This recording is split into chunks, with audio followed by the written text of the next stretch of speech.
தம்பி, இது நியாயம் இல்லப்பா. இவர்தான் சொன்னாரு சிரிக்கணும்னு. சிரிங்க சிரிங்கயா.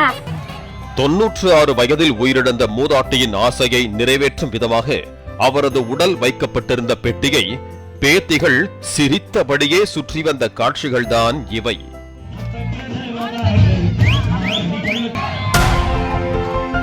மதுரை மாவட்டம் உசிலம்பட்டி அருகே சின்ன பாலார்பட்டியை சேர்ந்த பூசாரி பரமன் என்பவரின் மனைவி நாகம்மாள்.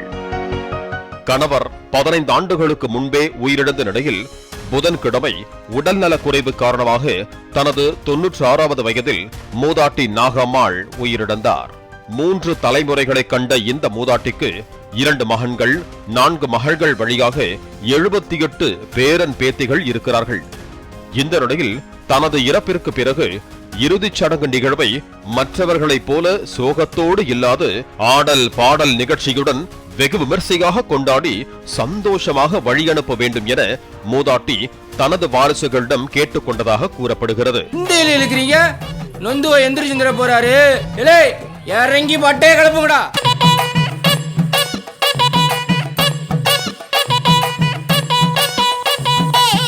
மூதாட்டியின் ஆசையை நிறைவேற்றும் வண்ணம் பேரன் பேத்திகள் இணைந்து ஆடல் பாடல் நிகழ்ச்சி, குடும்ப பெண்களின் கும்மியாட்டம் மற்றும் சிறுவர் சிறுமிகளின் நடனம், கிராமிய கலை நிகழ்ச்சி என துக்க வீட்டை கொண்டாட்டமாக மாற்றி இறுதி மரியாதை செலுத்தினர்.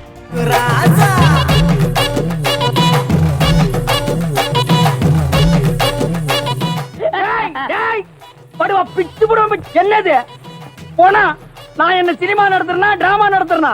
எங்க அம்மா சேர்த்து போயிட்டா அழுதுட்டு இருக்கிறேன். எல்லா கம்யூனிட்டிகள் சிரிக்கிறீங்களாடா? பாலிமர் செய்திகளுக்காக உசிலம்பட்டி செய்தியாளர் மோகன் மற்றும் வேல்ராஜ்.